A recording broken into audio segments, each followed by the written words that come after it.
Kemasina TV Bamananga kunnafoni wagatiw sera.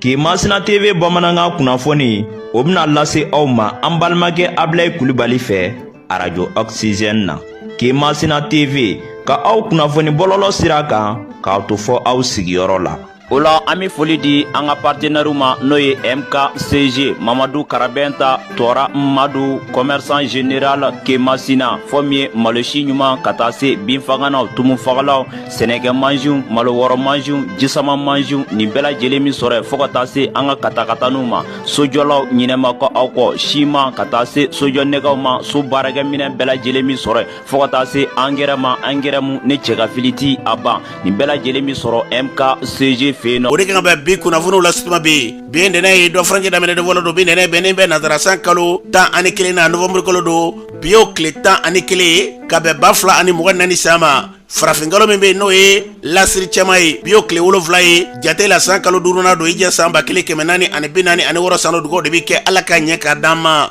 Bakuruba fɔla bi kunnafoniw filɛ ka wulada k'a fɔ an ka jamana kɔnɔ na a yirala k'a fɔ ko nin waati laban ninnu kɔnɔ na ni ye Baɲaŋara marabolo kɔnɔ ye ko nin waati laban ninnu kɔnɔ na ko gɛlɛya kɔni ko bɛ ka taa Baɲaŋara marabolo kɔnɔ na ko bɛ cogo jumɛn la kunnafoni ye ɲɛfɔli k'o la anw ka jamana kɔnɔ basigibaliya wulikajɔ kɛbaaw maa naani min y'a sɔrɔ u tun bɔra ka maa minnu minɛ Sogolo ale mara kɔnɔ na olu kɔni kannabilala k'o kɛra cogo jumɛn la kunnafoni ye ɲɛfɔli k'o la dugutigiw tɔgɔla don min y'a sɔrɔ o baaraw bɔra ka sigi sen an ka jamanatigi fɛ ka don gɛrɛngɛrɛnlen ni ka se k'o di dugutigilakaw ma ni ala sɔnna ma sini o baaraw bɛ sigi sen kan an ka jamana fantan naani bɛlɛlen fɛ k'o bɛ cogo jumɛn la kunnafoni ye ɲɛfɔli k'o la ninnu de bɛ na ka kunnafoni kumaba ye bi ka fara kunnafoni wɛrɛ bɛ fara Lasa Balogun n'a denkɛ Abilaye Kulibali ala ka ɲɛ ka d'an ma kunnafoni an b'a daminɛ k'a ladan k'a fɔ min ye lakanabaliya ye a yirala k'a fɔ Sogolo ale cercle kɔnɔ na su ala kɛra cercle kura don dɔgɔ fɛrɛn in kɔnɔ na wulikajɔ kɛbaaw tun ye wulikajɔ kɛ ka se ka maa dɔw minɛ u ka forow la su la ni nangarabakan cɛ manani boɲaŋa n'olu minɛnen tun bɛ kunnafoniw na u minɛnen kɔfɛ tile damadɔ u bɔra ni k'u labila kunna sinigo maa ninnu kɔni u nana sigidalamaw ka fɔ la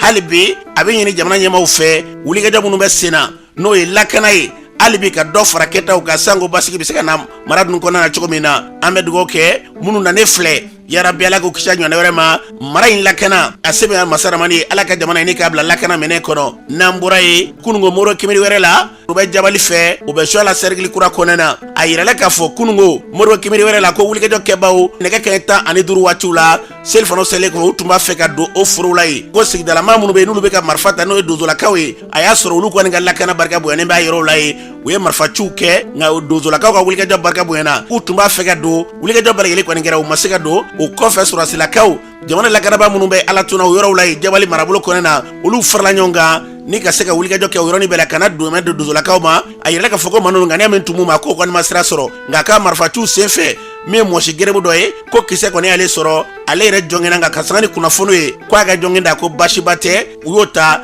u ka taa furakɛli yɔrɔw la labitani kuma tɛ dɔwɛrɛ ye ko nin waati laban ninnu kɔnɔna na n'a ma ye k'aw sumaw kɔni bɛ gɛrɛ u bɛ wulikajɔw ta yɔrɔ ni yɔrɔ ka fɛɛrɛ bɛ tigɛ k'a fɔ ko f'u ka se ka gɛlɛya de ta ka ɲɛ sumaw ma wulikajɔ ninnu kunba y'o ye nka fɛɛrɛ fɛn fɛn bɛ sen kan bi kunnafoniw na jamana lakanabaw bɛ wulikajɔ minnu na o yɔrɔw la bi ni ala sɔnna ma o baaraw sigidalamaw ka fɔ la ko baara minnu bɛ kɛ sen na ko n'ala sɔnna ma u ni sigidalamaw ma jɛ k'u tɛgɛ di ɲɔgɔn ma k'a dɔ bɛ dɔ la basigi min ni kɛ b'o kɔ k'o basigi k'a bɛ sabati an bɛ dugawu kɛ jamana yarabi ala k'a kɔlɔsuma n'an bɔra ye dugutigiw tɔgɔla don kɛrɛnkɛrɛnnen min y'a sɔrɔ ni jamana kuntigi Asimi Goyita n'a don taara ka kɛrɛnkɛrɛn dugutigilakaw tɔgɔ la novembre kalo tile 12 o bɛ bɛn sini tarata ma o don kɔfɔlen in kama dugutigilakaw don in n'a ma ɲɛ k'a dir'u ma o don in u kɛlen bɛ k'a kɔkɔrɔ don n'a sera u ka seko ni dɔnko ni u ka laadaw ani dugutigiya yɛrɛ mun de ye olu ɲɛ bɔ fɔ maaw ye ka baro dakun k'a kɔnɔ ni ala sɔnna ma o bɛna kɛ mali fantan na bɛlɛ fɛ sini segukaw kɛlen bɛ k'a bolo da ni ala sɔnna ma ɲɛnajɛw b'a la segu yɛrɛ a mara bɛɛ lajɛlen dugutigilakaw kɛmɛ ka ɲɔgɔnw fara ɲɔgɔn kan segu yɛrɛ kɔnɔna na sini o baaraw bɛ daminɛ kabini bi ɲɛnajɛw bɛ k'a la su in na yɛrɛ ka tila ka taa se sini ma ka taa debabaw sigi sen kan dugutigilakaw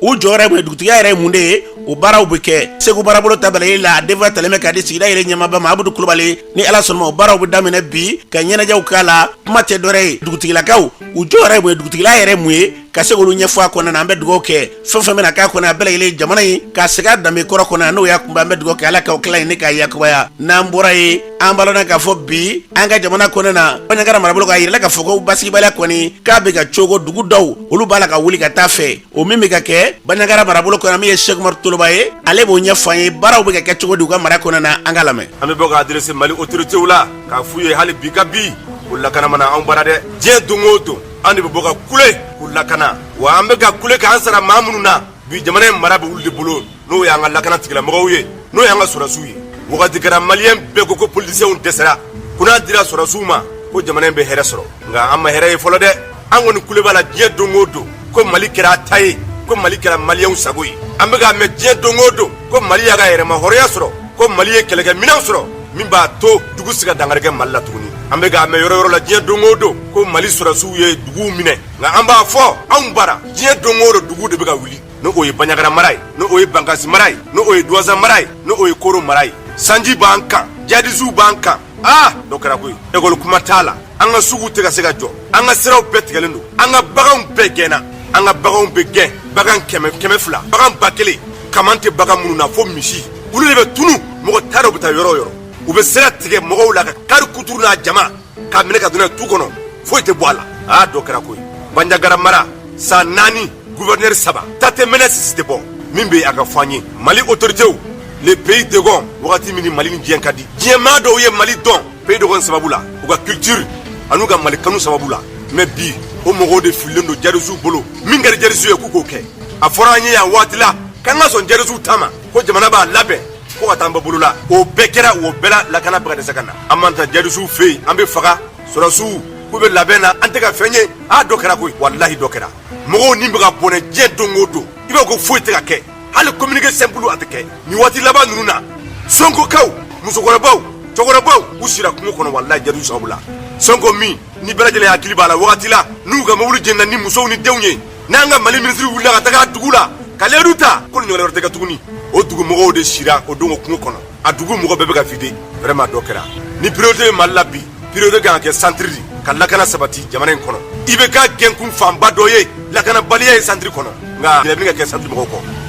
A fɔra an ɲɛna ko an yɛrɛ de bɛ ɲɔgɔn na, minnu b'o kumaw fɔ ka sabali, an ka kɛ ɲɔgɔn na sa. Jamana jɔyɔrɔ ye mun ye o ko la? Jamana kan ka mun de kɛ? Ne bolo jamana sɔrɔsiw, jamana gendarmew, jamana polisiw, jamana juges, administration, o bɛ yen de ka jamanaden ɲumanw tanga jamanaden juguw tɔɔrɔ ma. Nka an tora jamanaden juguw bolo, u bɛ k'an k'u sago ye. Vraiment dɔ kɛra. O kama hali bi ne cri de cœur de ka ɲɛsin Mali autorités ma, k'a f'u ye u k'u bolo di an ka donsow ma ka lakana sabati centre la. A fɔra ko Mali autorités dɔrɔn tɛ se, a fɔra ko sɔrɔsiw dɔrɔn tɛ se, n'o o fɔlen don u ka wele bila maliyɛnw ma. Vraiment an ka lafiya sɔrɔ an ka yɔrɔ la, sinon dɔ kɛra wallahi. Ni tun ye Sheikh Umaru Toloba ni tun ale kan ye bi Banɲagara marabolo kɔnɔ gɛlɛya minnu bɛ yen ka wele bila ka ɲɛsin an ka jamana ɲɛmɔgɔw ma, fɛɛrɛ b'a la bɛ se ka kɛ cogo min na ni ka se ka lakana sabati. A ye weleli ma da ni ka se k'o bila k'o kɛ, an bɛ dugawu kɛ fɛn min da ka di an ka jamana yarabi ala k'o sabati. N'an bɔra hali bi wulikajɔ kɛbaaw kɛlen kɔfɛ dugu caman bɛ yen ni k'olu dɔ bɛnkan kɔnɔ na k'u kɛlen bɛ ka jagabɔ kɔni o baara wulilen b'u fɛ, o baara minnu b'u fɛ sen na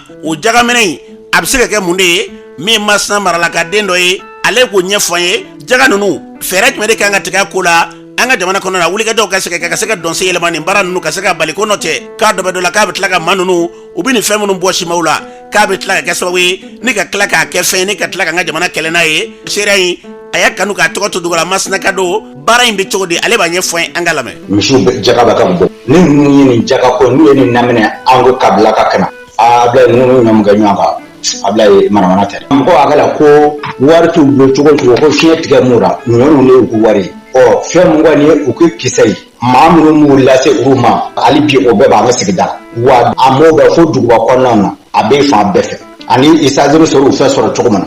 bon nin bɛra o ni ninnu nana dugu bɛɛ lajɛlen fara ɲɔgɔn ka taa ko bɛɛ k'i jaga minɛ a misi ni a ɲɔ jaga a bɛ taa laban mun de la dɛ k'a fɔ k'u bɛna a bɛ dugu la ko a kɛ cɛ bɔ d'u ma wajibira ala k'an kisi o ma bɛnkan bɛ dugu la n'u nana maa si se t'i yɛrɛ la ni gouvernement ma wuli n'u bɛ plan kura tigɛ dɔze yɛlɛma cogo wɛrɛ la depuis girigara in daminɛna fo ka n'a bila bira k'a minɛ point da k'a bila fo masina dugu kɔnɔ y'a dɔn a sira ma tigɛ mɔbiliw la tile kelen mɔgɔw de bɛ se ka siga mɔni bɛ bɔ sugu la u ye kogiri bosoka minnu minɛ a si tɛ dɔwɛrɛ ka don bɛnkan kɔnɔ ala k'an kisi ko dugu bɛ gɛtɔrɔ na wolo jagata n'u ye nin fɛn o fɛn sɔrɔ k'a don bɛnkan kɔnɔ n'ala ma fara an kan o sira tigɛlen mɔbiliw la ma hali faama yɛrɛ ko taa ne se k'o sira fɛ irisiki ba bɛna don a la nin plan minnu fɛ k'i kogiri bosokaw minɛ k'u don bɛnkan kɔnɔ ka taa ni cɛw ye u bɛna n'a ta de dɔɔni parce que n'u ye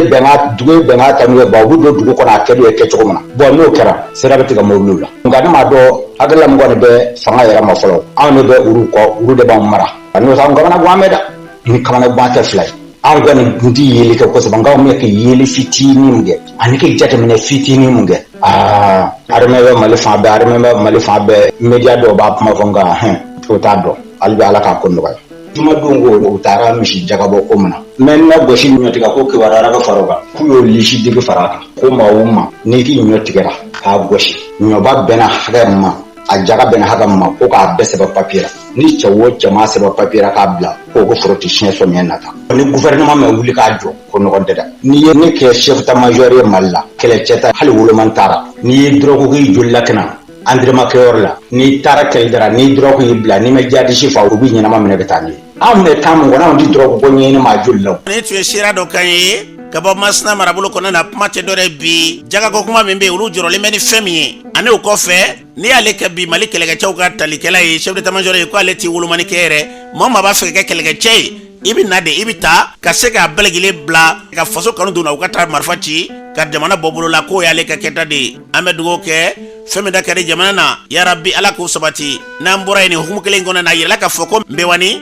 n'ale bɛ ɲɔgɔn fɛ dɔgɔfɛn in kɔnɔ na k'an ka lakanabagaw ka wulikajɔ barika bonyana ko kura ka don yɔrɔw la ye a yirala k'a fɔ k'o kɔni o marifa cikanw k'o ma dogo maa si la waleyajugu kɛbaaw gɛndo la n'u kɛtɔ la ka gɛlɛ ta ka ɲɛ suma yɔrɔ dɔw la sigidalama caman ka fɔ la o kɔni kɛra sababu ye o tile fila yɛrɛ kɔnɔ na ko baaraw bɛ ka se ka n'u don u bɛ fɛn min fɔ hali bi ni jamana bɛ wulikajɔ min na ni nin baaraw barika bonyana o yɔrɔw la ye a bɛ kɛ sababu mɔgɔw b'u ka sumaw dalakuru ka na so wa waleyajugu kɛbaaw bɛ ka ŋaniya minnu ta ka ɲɛ sumaw ma ni jamana lakanabaaw kun bɔra dama u b'u yɛrɛ ɲini wa olu ka kɛta o k'o bɛ sira sɔrɔ o sen fɛ an bɛ foli d'u ma an ye nin de fɔ a ye su ni tile an bɛ yan an bɛ fɛn o fɛn nɔfɛ n'o ka bon an bolo ka tɛmɛ diɲɛ fɛn bɛɛ kan o ye jamana de ye an bɛ wele de bila sanga ni waati bɛɛ ka ɲɛsin anw lakanabaaw de ma a si la an t'a fɔ dugudenw ma k'olu ka kɛ an b'a fɔ de ko wele k'a bɛ bila ka ɲɛsin jamana lakana o b'a yɛrɛ k'a fɔ anw ni aw an bɛɛ bɛ jamana min kɔnɔ na tigiw de b'o la lakanabaaw de b'o la olu ka fini dɔnɔ don kama ni gɛlɛya y'an sɔrɔ Ala k'an kisi ma an b'olu de wele wa n'u ye o baara min kɛ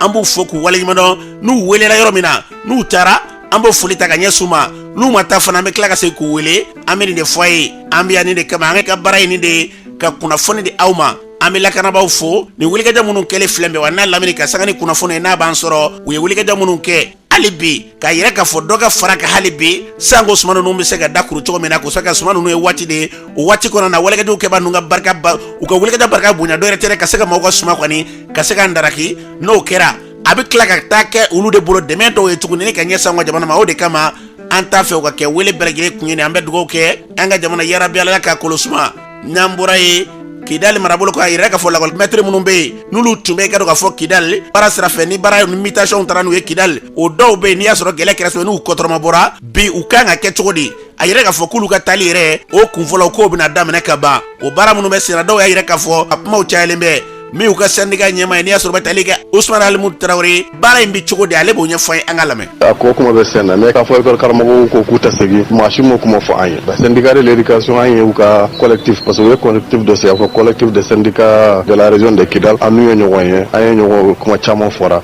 o don u ka segin ko kuma n'u ka enrôlement ko kuma an y'o fɔ u yɛrɛ yira na k'a fɔ ko u tɛ segin ko contrôle la pour que u ka taa condition dɔ bɛ yen waleya dɔ bɛ yen olu tun b'a fɛ gouvernement ka o sɛbɛnti olu ye pour que u ka se ka taa o dɔw ye tagali ko parce que k'a fɔ k'i bɛ bɔ yan mobile la ka taa Kidal o man nɔgɔn donc fo gouvernement ka se ka avion bila u ka disposition min bɛ taa n'u ye filanan n'u sera yen u ka siyɔrɔ ko an'u ka dumuni ko u b'a fɛ gouvernement ka o fana ta en charge en attendant que k'o ka basigi parce que ndi sera yɔrɔ bɛɛ bɛ kun b'a dɔn Kidal kun bɛ banbagacinin terroriste de bolo donc o dugu sugu ndi taara f'i ka mɔgɔ dɔ sɔrɔ i bɛ jigin mɔgɔ min fɛ en attendant que yɛrɛ ka se ka dugu kɛ cogoya dɔn a bɛ dɔgɔkun fila bɔ déjà ni ministre caman ɲɔgɔn ye ministre d'État ministre de l'administration territoriale ministre de l'éducation ministre de la fonction publique n'u y'o ɲɔgɔn ye u ka laɲini min ka d'u ye olu b'a fɛ min ka kɛ walasa segin ka se ka kɛ basigi ni hɛrɛ kɔnɔ u y'o ɲɛfɔ ministre ye ministre ye engagement taw ye yanni tarata cɛ n'Ala y'o ensuite ta ma kɔnɔ u ka équipe fɔlɔ yɛrɛ bɛ taa parce que u y'a ni min ye collectif ɲɛmɔgɔ ye olu yɛrɛ tun b'a fɛ ka u yɛrɛ ka ɲɛmɔgɔ tamasira yira mɔgɔw la donc olu bɛ yɛrɛ ka mɔgɔ fɔlɔ min bɛ taa olu taara kɔfɛ jamatɔ minnu tora olu fana ka taasɔrɔ bɛ organiser et n'u sera yen fana u ka prise en charge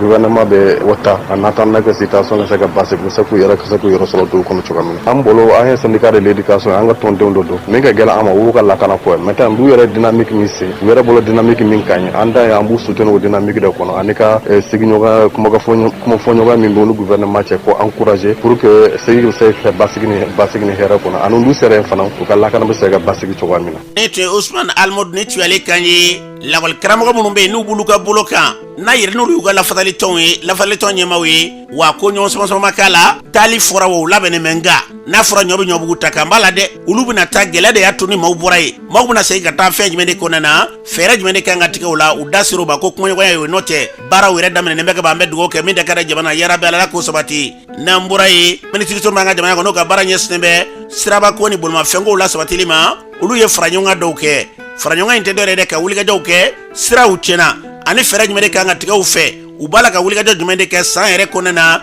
min y'a minisiri ye n'o ye Danbɛlɛlakaw furumuso ye Madina Sisoko faraɲɔgɔn in senfɛ a kun ye fɛn min ye ale b'o ɲɛfɔ an ye an ka lamɛn halisa an kan ka hakilinaw falen walasa an ka se ka dɔn an ka baara bɛ cogo parce que baara min cogo mɔgɔ ɲɛ bɛ min na ja la yɔrɔ nin ma nɔgɔ baara dɔ kɛra dɛ halisa baara tɔ caman bɛ an y'a ɲini mɔgɔ n'o da bi baara ko in kuma la an bɛɛ ka jɛ an k'an fanga fara ɲɔgɔn kan walasa baara tɔ min bɛ yen o ka se ka dafa sanji ma tɔ to an ka siraw fɛnɛ na a kasara bonyana kojugu donc n'a kasara bonyana a bɛ komi o de nana dɔ fara anw ka baara kan sisan parce que sankura min natɔ filɛ kasara min bonyana anw kan ka sisan an jija minnu tiɲɛna k'olu bɛɛ dilan o dilanli de ko nɔgɔ ye donc minnu bɛ yen nɔ n'olu y'u jɔ n'a musaka fɛnɛ ye f'an ka nin ja ninnu ta k'a jira olu la k'a fɔ baara min bɛ ɲina a bɛ ka dɔ kɛ dɛ nka halisa a kan ka belebeleba fara a kan parce que min bɛ yan nin ka jugu ni kɔrɔlen ye dɛ jarabilikɛlaw ye u sen don an sen na an ka baara dɔw bɛ yen ka dankari k'olu la o baaraw jɔlen don mais ni san minnu bɛna se an y'a ɲini an b'a fɛ ni ala farala an kan ani an ka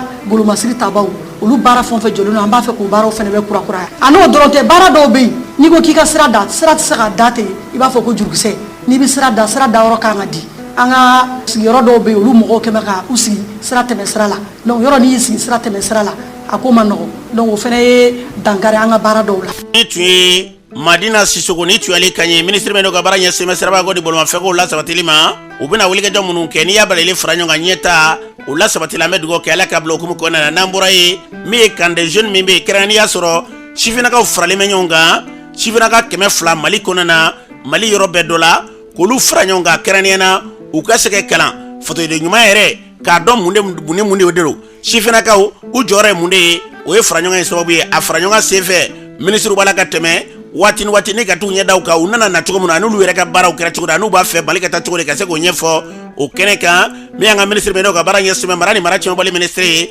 gouvernement ka kuma lasela n'o bɛ tali kɛ ministre d'État général division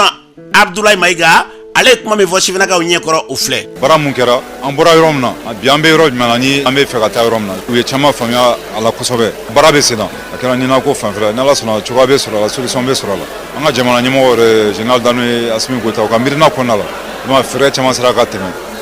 vraiment problème bɛ se ka régler cɛ cogo min na ni tun ye mara ni mara tiɲɛbɔli minisiri ye ka taa se gouvernement ka kuma lasela ministre d'État n'i y'a sɔrɔ o bɛ tali kɛ général de division Abdoulaye Maïga ni tun y'ale kan ye taama in senfɛ minisiri min bɛ yen n'i y'a sɔrɔ o bɛ minisiri ɲɛma kɛrɛfɛ n'ale ka baara ɲɛsinnen bɛ politique kow olu lasabatili ani yɛlɛma donni jamana ka kobaw la o minisiri n'i y'a sɔrɔ o bɛ tali kɛ Fatumata Seku Diko la ale yɛrɛ kuma min fɔ sifinnaka n'u ɲɛkɔrɔ o filɛ. N'i ye denmisɛnninw ka question yɛrɛ posé cogo jateminɛ i b'a ye intérêt bɛ u bolo jamana taabolo kan an bɛ ka fɛn fɛn kɛ nin ye a bɛ kɛra olu de kama parce que n'i ye jamanaden ta 100 sara la 60-70 ye jeunesse ye n'i ye jamanadenw fara ɲɔgɔn kan k'u bɔ Mali région bɛɛ la ka na n'u ye ka na jamana taabolo ɲɛf'u ye ka tila k'u kalan gouvernement bɛ ka fɛn min kɛ pour que ka jamana kolo gɛlɛya k'u sen don jamana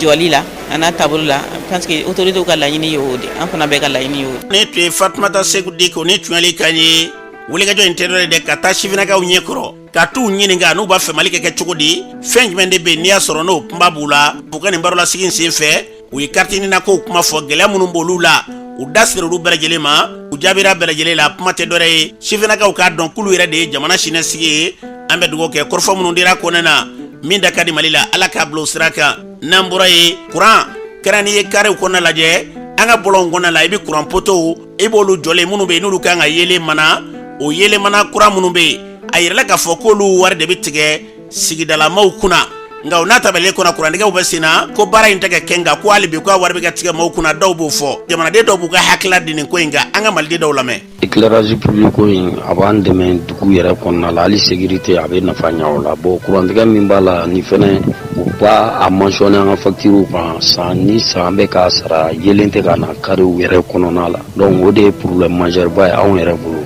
sinon hali Bamakɔ quartier dɔw bɛ yen compteur bɛ mɔgɔ mɔgɔ bolo a bɛ prélever bɛɛ kun mais quartier camanba de bɛ yen bi heure sugu dɔ la i tɛ se ka taa parce que yelen tɛ o yɔrɔ fana kan ka jateminɛ ni mɔgɔw bɛ ka wari saba kaban ne bolo a baara kan ka se ka kɛ quoi sinon a kɔni a nafa b'an ye dugu kɔnɔ dɛ ale de bɛ bɛɛ hakili sigi sufɛ a bɛ bɛɛ dɛmɛ k'i ta fɛnw ye sufɛ bon vraiment a kɔni ko ɲɛnamaba de don n'u kɔni sera ka a ko sigi sen kan hali carré kɔnɔnaw la bɛɛ ka se ka yelen sɔrɔ min tɛ du kɔnɔna yelen fana o de ka di an ye kosɛbɛ. Tiɲɛ yɛrɛ n'a fɔra ko an ka a tiɲɛ fɔ n'a ma ɲɛ ko a kɔni bɛ ka ban an kan ka lampadaire kɔni an ɲɛna a tɛ ka na mais a bɛ ka tigɛ an kɔ sisan jamana ɲɛmaaw de b'o lajɛ sisan fɛɛrɛ min kan ka sɔrɔ la olu de kan k'o ɲɛɲini parce que an ye consommateur an bɛ k'a sara mais an ti k'a ye ne kɔni fɛ jamana ɲɛmaaw de kan ka se ka wuli k'i jɔ u jɔyɔrɔ la aider mɔgɔw fɛ u ka se ka fɛɛrɛ dɔ kɛ mais u kɔni ka n'a ma ɲɛ k'a tɛ na a ka tigɛ ka ban o kɔni ye miiriya ye. Tiɲɛ yɛrɛ la nimisi wasa foyi tɛ Mali courant ko in na n'a fɔra an tɛ ka courant min sɔrɔ k'a utiliser ko facture tɛ jɔ la coupure bɛ ka taa kɛ mɔgɔw fɛ yen nɔ n'i ma o facture sara u bɛ n'i ka courant tigɛ la courant min yɛrɛ tɛ yen nɔ tiɲɛ na kɔni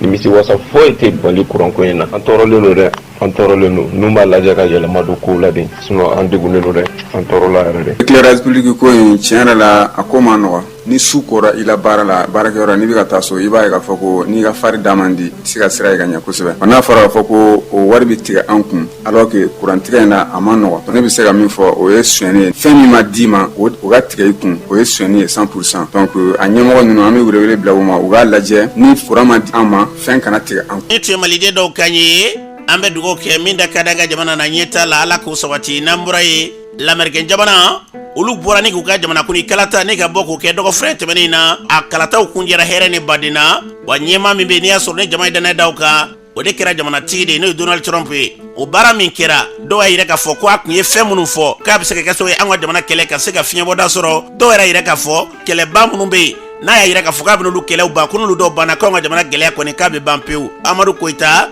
ale y'an ka jamana kɔnɔ ministre kɔrɔ ye gouvernement ka kuma lasela kɔrɔ don ale yɛrɛ parti politique ɲɛma don Amadu Koyita yɛrɛ kuma min fɔ nin ko in sen fɛ an ka lamɛn. olu minnu bɔra kosɛbɛ kosɛbɛ u bɔra basigi kɔnɔ u bɔra fasari ɲumanya kɔnɔ u bɔra fana k'a fɔ ko fanga ala ta kɔfɛ maa si tɛ se ka di ni peuple tɛ peuple américain y'a ka choix kɛ n'a votera Donald Trump n'o ye Amérique président kɔrɔ ye ale de kɛra o ka président 45 ye américain y'a décidé k'a k'o ka président 47 ye nin de fana ye jɛmu fanga ja ye nin de ye démocratie ye maa si man kan ka na fanga la ala ta kɔfɛ ne jamanadenw ka laɲini tɛ maa si man kan ka na fanga la ala ta kɔfɛ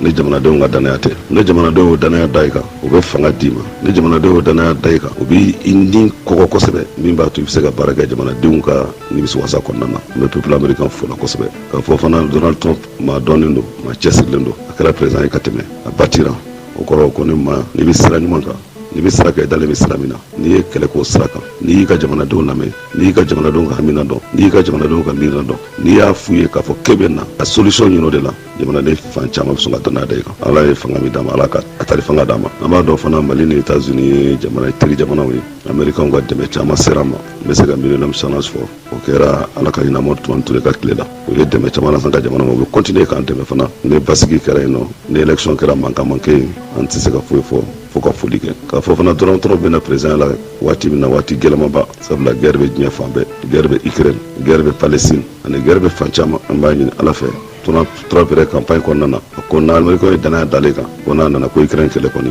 k'a bɛ fu sɔrɔ la ko Palestine ni Israël fana kɛlɛ parce que Palestiniens bɛ ka sa dɔrɔn u k'u faga ko tɔn donc ka fu bɛ sɔrɔ fana na ala k'o kɛ k'a ɲini fana k'a fɔ an ye Américain ka élection su cogo min na an b'a ɲini ala fɛ an fana ka se k'an fana ta su yan nɔ Américain ka jamanadenw ye u ka jamana ɲɛmɔgɔ ta cogo min na an b'a ɲini ala fɛ Mali la élection ka se ka organiser an fana fɛ yan pour que an ka jamana ɲɛmɔgɔ a ka kɛ maa ye maa min ye jamanadenw ka danaya dalen maa min kan maa min sugandira jamanadenw ka danaya kɔnɔna na an b'o de ɲini c'est bien an ka jamana tɔw ta su mais an yɛrɛ fana fɛ yan nɔ nin y'a san naani an bɛ transition kɔnɔna na an ma bɔ a kɔnɔ ale bi donc an b'a ɲini ala fɛ ala k'a to nin ka kɛ exemple ye an ka jamana ɲɛmɔgɔ minnu bɛ yen bi u ka se ka calendrier électoral ɲuman d'a ma calendrier min b'a to peuple malien fana ka bɔ ni peuple malien bɔra ni président min taara o président b'a dɔn k'a fɔ ko jamanadenw ka danaya dalen b'a kan o président b'a dɔn ko jamanadenw jigi de dalen b'a kan o président b'a dɔn ko jamanadenw ka hamina n'u ka miirina ye fɛn min ye a bɛ a ɲini ka solution sɔrɔ la n'an m'o sɔrɔ la se ka mandat wɛrɛ sɔrɔ tuguni dɛ. ni tun ye Amadu Koyita ni tun ale kan ye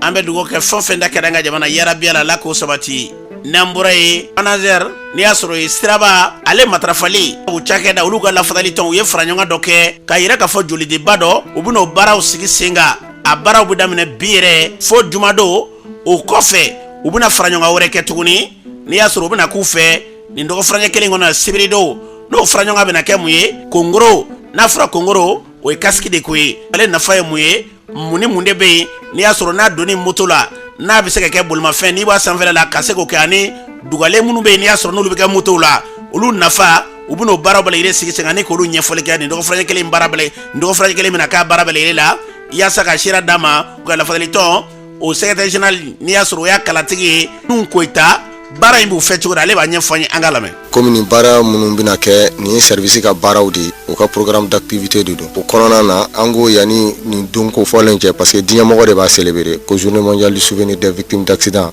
a bɛ commémorer chaque 3e dimanche du mois de novembre an ko yanni nin don in cɛ an bɛ baara dɔw ɲɛsigi yann'a cɛ ka se ka joli di kɛ a kɔnɔ ka an ka victime d'accident dɛmɛ minnu bɛ joliko problème sɔrɔ ale n'an ka sɔrɔsiw minnu bɛ kɛlɛkɛyɔrɔ la mun ye joliko dɛsɛ b'u la pour que u bɛ se ka joli sɔrɔ cogo min donc o de nana ni hakilinaw bɛɛ ye jolidi in bɛ daminɛ ntɛnɛndon 11 a bɛ ban le 15 vendredi tile 5 bɛɛ de bɛ k'a la an b'o kɛ ministère de transport kɔnɔ o de la an bɛ welewelema kɛ maliyɛn den bɛɛ ye u ka se ka n'u joli di pour que an fana bɛ se ka faso in k'a jira k'an bɛ se ka faso baara ɲuman dɔ kɛ faso ye a bɛ taa di ministère de transport cour de kɔnɔ Dar Salam mairie kɔfɛ mɔgɔw caman b'a dɔn ni TP ye TP cour kɔnɔ a bɛ kɛ yen ni ala sɔnna a ma a ɲɛsinnen don bɛɛ de ma denmisɛnnin fara maakɔrɔ kan bɛɛ ka se ka bɔ nin don kɔnfɔlen ninnu na u ka n'u joli di pour que an bɛ se ka nin sauver e yɛrɛ b'a dɔn n'i ye joli di n'i ye mɔgɔ kelen sauver c'est comme si i ye diɲɛ bɛɛ sauver bɛɛ bɛ se ka n'a joli di ɲinan an ye fɛn dɔ fara kan mun ye journée citoyenne ye mɔgɔw bɛ se ka casque don ba la cogo min wagati dɔw tɛmɛna an tun b'a fɛ ka casque ko bila ba la ka mɔgɔw wele surtout sifinnakaw ka na nin don kofɔlen na an bɛna formation k'u kun sécurité routière kan Carrefour des Jeunes na le 16 an bɛ tila ka dɔgɔtɔrɔ dɔw wele dɔgɔtɔrɔ mun ye traumatologue mun bɛ se ka ɲɛfɔli kɛ mɔgɔw ye n'i ye kasara kɛ kana sɔrɔ casque tun a bɛ se ka kɔlɔlɔ mun de se i ka adamadenya ma nin de ye baara fɔlenw ye mun bɛna waleya nin don kofɔlen ninnu na an bɛ wele bila bɛɛ ma maa o maa se bi se k'i déplacer ka ni joli di ou bien ka na nin formation ninnu si a nafa ka bon kosɛbɛ pour que k'a yira dɔrɔn mɔgɔw ka casque nafa dɔn mɔgɔw bɛ se ka casque don cogo min n'u bɛ moto kan ale n'u k'u ka rétroviseur kɛ parce que n'i ye casque fana don i ma rétroviseur to i ka moto la fɛn dɔ y'a jɛ a kɛra tɔ ka jɛ donc il faut que ni maa o maa bɛ casque don e ye moto bolilaw maa min bɛ sigi a kɔfɛ bɛɛ ka jija ka casque san ka casque don ka rétroviseur to a la o de b'i permettre i bɛ se ka mɔgɔw ye kɔfɛ donc an bɛ welewele kan bila maliyɛn bɛɛ ma maa o maa i bɛ se k'i sen bɔ i kɔnɔkɔrɔ ka se nin yɔrɔ kofɔlɔ in na ka ni joli di a bɛ jamanaden ɲumanya yira. ni tun ye Nuhu Koyita ni tun yali kan ye syndicat secrétaire général don ANASER tɔgɔ la u y'a fɔ cogo min na an bɛ dugawu kɛ n'i y'a bɛlɛlen fara ɲɔgɔn kan fasoden ɲumanya don ka taa joli di an ka jamana lakanabaaw tɔgɔ la ani o kɔfɛ fasoden yɛrɛ k'a dɔn bolimafɛnko siratigɛ la siraba sariyaw ye mun ye ne bɛ nin mun kɛ n'a bɛ se ka an yɛrɛ ka se ka lakana sirabaw kan o y'a kunbaya an bɛ dugawu kɛ ala ka tila ni ka yakubaya n'an bɔra ye Lomé Port n'i y'a sɔrɔ o tɛ dɔ ye dɛ olu ka bato dangan o maaw nana kɛrɛnnen na anw ka jamana kɔnɔna yan ka se ka na lajɛli kɛ u ka fara ɲɔgɔn kɛ u Mali n'u ka jɛɲɔgɔnya kɔnɔna na a nafa ye mun de ye bato dangan in an ka jamana ka nafa jumɛn de bɛ n'i y'a sɔrɔ u bɛ yɛlɛ u fɛ baaraw senfɛ o kɛra kumaɲɔgɔnya ninnu sababu ye a fara ɲɔgɔn kɛra sababu ye an ka ministre caman ka baara ɲɛsɛmɛ Jago Nitini ko ma ale n'a kɛ maaw ka taa se jagokɛlaw nin bɛɛ lajɛlen tun bɛ kɛnɛ kan u ka fara ɲɔgɔn in senfɛ min ye kɛ dɔ ka fɔ Lomé Port yɛrɛ o baarakɛ kulu ɲɛma anw fɛ yan Bakari Kulubali ale kuma min fɔ kɛnɛ kan o filɛ. Mali bilara gɛlɛya kɔnɔ waati min na u wulila ka jɔ ka yira Mali la k'a fɔ olu bɛ Mali kɔ wa u y'a fɔ u y'a kɛ a donni bi cɛ halisa u bɛ an nɔfɛ an ka sɔn olu ka an dɛmɛ an ka jɛ ka baara kɛ ɲɔgɔn fɛ. Ni tun ye Bakari Kulubali ye port kofɔlen yɛrɛ o baarakɛlaw olu ka hukumu kɔnɔna na min ye jagokɛlaw ka hukumu kɔnɔna na Aruna Kante ale yɛrɛ kuma min fɔ kɛnɛ kan o filɛ. Mali ye jamana ye kɔgɔji bolo t'an bolo an obligelen don jamana minnu kɔgɔji b'u bolo an n'u ka baara kɛ ɲɔgɔn fɛ jamana min mana yira Mali opérateur la k'a fɔ an bɛ se ka baara kɛ ɲɔgɔn fɛ nɔgɔya kɔnɔna la parce que an bɛ nɔgɔya de ɲini Mali opérateur bɛɛ lajɛlen bɛ kɛnɛ in kan bi pour que an n'u ka se ka sigi an n'u ka kuma ka a yira ɲɔgɔn na k'a fɔ bi wagati dɔ sera an ka lajɛ ɲɔgɔn bolo kow bɛ se ka nɔgɔya cogoya min na. Ni tun ye Aruna Kante ni tun yale kan ye kɛnɛ in kan ministre bɛ n'o ka baara ɲɛsɛmɛ Jago ni izini ko la sabatili ma an ka jamana kɔnɔna na Musa Alassane Diallo a yɛrɛ kuma min fɔ kɛnɛ in kan o filɛ. An ka minɛn fɛn fɛn bɔ diɲɛ jamana wɛrɛw la ka na an ka jamana kɔnɔ o bɛna bato danga minnu jamana minnu fɛ an n'u ka ɲɔgɔn dɔn an n'u ka waleyaw bila sen kan wale min b'a to a jara o a koyara o an ka minɛnw bɛ se ka don an ka jamana kɔnɔ cogo min na min tɛ kɛ ni an ka jamana ma o y'a fɔlɔ ye a filanan ye min ye AES o kilo min n'an y'o fara ɲɔgɔn kan an ka se ka fɛɛrɛw tigɛ ka kuma ɲɔgɔnw bila sen kan min b'a to bato danga minnu bɛ jamana minnu na an n'olu ka se ka kuma jamana saba in n'olu bɛ se ka baara kɛ ɲɔgɔn fɛ cogo min na a sabara ye min o ye k'a fɔ kɔgɔji bɛ minnu bolo u k'a dɔn k'a fɔ anw minnu ye u ka baara kɛ ɲɔgɔnw ye u ka anw bonya u ka wale bila sen kan min b'a to an b'u t'u ka bato danga minnu na a tɛna kɛ gɛlɛya ma sɔngɔko ni musakaw la. Ni tun ye ministre kan ye a fɔra cogo min na n'i y'a bɛɛ lajɛlen fara ɲɔgɔn kan min da ka di Mali la kɔnɔna na yarabi Ala ka jamana in bila o sira kan n'an bɔra ye an ka kalanso bɛ n'o ye INA ye n'an ka seko ni dɔnko ni laadaw kimɛni n'o kalanw bɛ k'o yɔrɔw la ye olu ka walanta kalanta kɔnɔna na u ye fara ɲɔgɔn dɔw kɛ k'a dɔn bi ka se ka dɔnkiliw ni an ka seko ni dɔnko ni laadaw yɛrɛ ka se k'olu baaraw sigili sen kan u y'a daminɛ n'o ɲɛnajɛw ye o sen fɛ min ye Jansama kɛ ale ye kalanso ɲɛma dɔ a ye kuma min fɔ u filɛ. Olu taara ni ɲɛnajɛ ye o b'anw ka hukumu kɔnɔna na kalan tagabolo dɔ ye o ye donc an ye kalan ta ɲɛnajɛ la k'a yira kuraw la k'a fɔ an bɛ se min na yan u k'o ye kɔrɔlenw fɛnɛ u k'a dɔn k'a fɔ u bɛ ka min kɛ hali bi k'u cɛsiri o fɛ ka jɔsen dɔ di lakɔlidenw ma u ka wuli ni barika ye sankura kɔnɔna na an b'a ɲini ɲɛmɔgɔw fɛ minɛnko b'an na hali bi u k'a essayer ka école in dɛmɛ spécialité 10 de bɛ école in kɔnɔ mais an dɔnnen don ni théâtre ni ɲɛgɛn ninnu ye ni misiki comme olu bɛ to ka bɔ télé la sinon bolola baarakɛ da wɛrɛw bɛ yan nɔ. Ni tun ye Jansama kɛ ni tun y'ale kan ye kalanso ɲɛma dɔ kɛnɛ kan ye min ye u ka dɔn ka fɔ u ka karamɔgɔlaka dɔ ye n'ale ka baara ɲɛsin bɛ dɔnkiliko yɛrɛ o yakubali ma o karamɔgɔlaka dɔ Mamadu Modi Sako ale yɛrɛ kuma min fɔ nin kɛnɛ in kan o filɛ. An bɛ fanga di an yɛrɛ ka taabolow ma hali ni y'a jateminɛ dɔnkili fɛn fɛn dara a fanba bɛ an yɛrɛ ka dɔnkili kɔrɔw lawulili ye n'an bɛ histoire minnu kɛ yan nɔ an bɛ denmisɛnninw hakili jigin an ka kɔrɔlenw na an bɛ an cɛsiri kosɛbɛ yaasa an ka kɔrɔlen u ka don ba la kosɛbɛ. An b'a dɔn k'a fɔ ni tun ye Mamadu Modi ni tun y'ale kan ye u y'a fɔ cogo min na an bɛ dugawu kɛ dɔ wɛrɛ tɛ dɛ ka se k'an yɛrɛ don k'an yira an yɛrɛ la ani fɛɛrɛ jumɛn de kan ka tigɛ n'o bɛ kɛ an ka jamana yɛrɛ dɔnni ni a laadaw timɛni sababu ye an bɛ dugawu kɛ Ala ka tila o ni kolo yakuba n'an bɔra ye min ye ka dɔn k'a fɔ wulikajɔba dɔ kɛra o wulikajɔ tɛ dɔwɛrɛ ye dɛ ka se ka dɛmɛɲɔgɔnya ta ani maa minnu bɛ yen n'i y'a sɔrɔ jɛkuluba min n'olu ka baara ɲɛsinnen bɛ min ye mana foroko yɛrɛ a kɛlɛli ma olu ye fara ɲɔgɔn kɛ ka se ka maa dɔw kalan k'u lafaamuya ka tila ka sɛbɛn d'u ma minnu bɛ yen n'i y'a sɔrɔ ni baarakɛminɛ dɔw sango bi mana ka palo ka se k'olu bali mana yɛrɛ ka se k'a kɛlɛ o kɛra fara ɲɔgɔn ye sababu ye ni ka se ka kalan di maa dɔw ma formation n'o ye lakɔgɔli ye ka tila ka min ye sɛbɛn dɔw d'u ma ka tila k'u bila sira ni minɛ dɔw ye o baara min kɛra min y'a ko ɲɛmaa ye n'i y'a sɔrɔ bɛ tali kɛ kulun yɛrɛ ɲɛmaa Yara Kureshi baara in kɛra cogo min ale b'a ɲɛfɔ an ye an ka lamɛn. Denmisɛnninw bɛ na u caman bɛ na u bɛna formation kɛ ka fɛnw dege taalen ɲɛfɛ n'u bɔra formation na dɔrɔn dɔw bɛ taa u ka diplôme yɛrɛ ta k'a fili kɛrɛfɛ c'est juste a ka yir'u la k'a fɔ u ye formation mun sɔrɔ formation fɛn barikaman de don donc a bɛ se k'u nɛfɛya taalen ɲɛfɛ comme denmisɛnninw don fɛn t'u bolo ka gɛlɛn donc n'i y'u dɛmɛ déjà u ye formation mun kɛ ka matériel d'u ma u bɛ se ka démarrage kɛ ni fɛn mun ye ne hakili la o kun ye fɛnba ye. C'est la raison pour laquelle donc fondation a essayé pour appuyer nous au équipement u yɛrɛ ka baarakɛminɛnw de don u y'a ye formation na donc n'a dir'u ma u ka baara kɛ n'a ye a bɛ se k'u nafa kosɛbɛ quoi formation in u mɔgɔ 40 de don olu de ye formation in kɛ kalo kelen ɲɔgɔnna kɔnɔna na u ka diplôme dir'u ma guide fana dir'u ma donc formation kɔnɔna na fɛn dɔw bɛ se ka pan i kunna ou bien i bɛ ɲinɛ fɛn dɔw donc n'i ye guide in ta donc i bɛ se k'i rappeler o fɛn ninnu na donc o de tun ye an ka bi cérémonie ye donc k'a yir'u la k'a fɔ fɛn de don vraiment fɛn nafaman don u kan k'u sinsin a kan kosɛbɛ pour que u bɛ se ka baara kɛ ka ɲɛ cogo min hakilina bɛ ka ɲɛsin région kɔnɔna ma comme consortium de don donc pour le moment a daminɛna ni Bamakɔ ye kɛlɛ mun don kɛlɛ in bɛ yɔrɔ bɛɛ sachet plastique ni bɛɛ b'a dɔn a bɛ utiliser cogo min na hali musow b'a kɛ tasuma daminɛnanw de kɛlɛ mun don a kɛlɛyɔrɔ ka ca Bamakɔ dɔrɔn tɛ région bɛɛ b'a la a kɔni daminɛna ni Bamakɔ ye donc taalen ɲɛfɛ donc région kɔnɔ mɔgɔw fana bɛ se ka formation in bénéficier. An b'a dɔn k'a fɔ nin tun ye Yara Kureshi ni tun y'ale kan ye kulu in kɔnɔna na i ka dɔn k'a fɔ ɲɛmaa dɔ bɛ yen n'i y'a sɔrɔ bɛ tali kɛ Mamadu Ablaye Ndiaye ale yɛrɛ kumana ka ɲɛfɔli kɛ minnu ye dɛmɛ sɔrɔ ye a ye kuma min fɔ o filɛ. Attestation minnu bɔra ka di sisan ani matériel minnu dira a dira anw de ma anw ye jɔnw ye bololabaarakɛlaw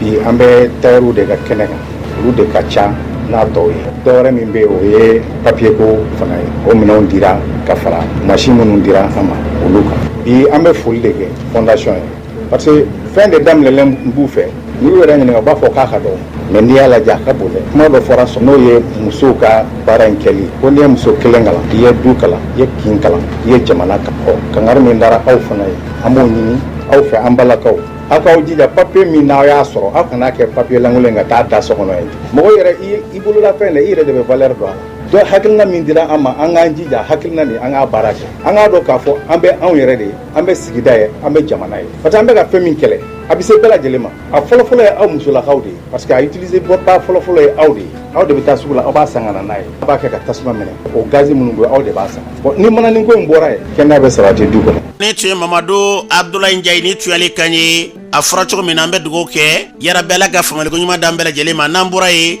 kununko dugawu kalanba dɔ o bɔra ka kɛ mun cogo la an ka jamana ma ɲɛmaw ka taa se musow ni cɛw denmisɛnw ni maakɔrɔw elhajɔ sɛki mama kumu ka kɛnɛ kan a ma dogo maaw la ka taa dogoba dɔ kɛ jamana ye ka tila ka sarakaba dɔ bɔ k'a di jamana tɔgɔ la ko sanko jamana ka basigi a kɛra kɛnɛ ye kɛnɛ min n'i y'a sɔrɔ maaw kun bɛ kɛnɛ ka fan bɛɛ lajɛlen fɛ a kunnafoni nataw la ka sanga ni waati kama ni ala sɔnna ma kunnafoni nataw la an b'a kunnafoni bɛɛ lajɛlen siraw di aw ma n'an bɔra yen an bɛ taa jamana kɔkan na Umu Dabɛlɛ mun b'e bolo bi. An karamɔgɔ irisi jamanakuntigi ale sugandira bi Vladimir Putin ale ye a kalikan di k'a bɛna farafinna dɛmɛ ni baaraɲɔgɔnya nasiraw caman ye a jirala k'a fɔ ko ni lajɛrɛba in kɔni kɛra dɔgɔ furancɛ tɛmɛnen ale kɔnɔna la irisi ni farafinna ka lajɛrɛba dɔ kɛnɛ kan a jirala k'a fɔ ko min yɛrɛ kɛra sebaaya koba ye ale ni nisɔndiya koba ye ka sababuya kɛ irisi kelen ka a kan di k'a fɔ ko a bɛna farafinna jamanaw dɛmɛ. O kɔfɛ fɛn min ye Ameriki jamanakuntigi ale sugandilen n'o ye Donald Trump ye a y'a jira k'a fɔ ko a bɛna a ka kankɔrɔsigi kɔni ka a bɛna o sigili baaraw kɔni bɔra ka kɛ jumadon sebaaya kɔni ale sɔrɔlen n'o ye Sisi William ye a jirala k'a fɔ ko ni ale kɔni muso in kɔni sugandira ka kɛ min ye Maison Blanche ale baarakɛlaw ka ɲɛmaa ye a jirala ko nin ye muso fɔlɔ kɔni ye ko min kɔni taara ni jɔyɔrɔba in kɔni na Ameriki ale kɔni jamana kɔni kɔnɔna la. O kɔfɛ Côte d'Ivoire jamana kɔnɔna la jirala k'a fɔ ko fɛn min ye Pascal Afi Ngoza ye ko ale kɔni sugandira an bɛ don min na i ko bi FPI fɛ ka kɛ cɛbɔ ye jamanakuntigi kalata kɔni ale nata kɔni na ko fɛn min ye Laurent Gbagbo ale ka waati kɔnɔna k'a kun ye minisiri ɲɛmaa kɔni ye minisiri ɲɛmaa min kɔni kun don k'o kun ye FPI ale ka minisiri ɲɛmaa sugandilen ye nka an bɛ don min na i ko bi fɛn min ye jamanakuntigi kalata kɔni natɔ ye Côte d'Ivoire jamana kɔnɔna la san 2025 kɔni na ko ni cɛkɔfɔlen kɔni sugandira ko kura kɔni ka kɛ cɛbɔ ye nin waati in kɔni na. An bɛ don min na i ko bi an ka Mali jamana kɔnɔna la Amadu Tumani Ture ale kɔni ka fatuli kɔni koɲɛw kɔni kunna a jirala ko Novembre kalo tile 10 san 2020 ani Novembre kalo tile 10 san 2024 ko nin bɛ kɛ a san 4 ni Amadu Tumani Ture kɔni ko ale kɔni fatura ka to tiriki kɔni jamana kɔni ale kɔnɔna la ka si to san 72 la ko Amadu Tumani Ture ka jɔyɔrɔ bonyana an ka Mali jamana kɔni kɔnɔna la kosɛbɛ bɛɛ fanga ale kɔni sinsinli kɔni ka bɛ dugawu kɛ ala ka hinɛ a la an karamɔgɔ an kun ye min sɔrɔ ni kun ye olu dɔ. An tɛ Umu Dabɛlɛ kunnafoni ɲɛna an ka jamanaw ka se diɲɛ jamanaw bɛɛ lajɛlen ma ala ka basigi badabada ani k'o sabati dugawu fɛn fɛn bɛ kɛ an ka jamana ye an ka jamana an bɛ dugawu kɛ ala ka dugawu ninnu bɛɛ lajɛlen minɛ an ka jamana k'a kolo suma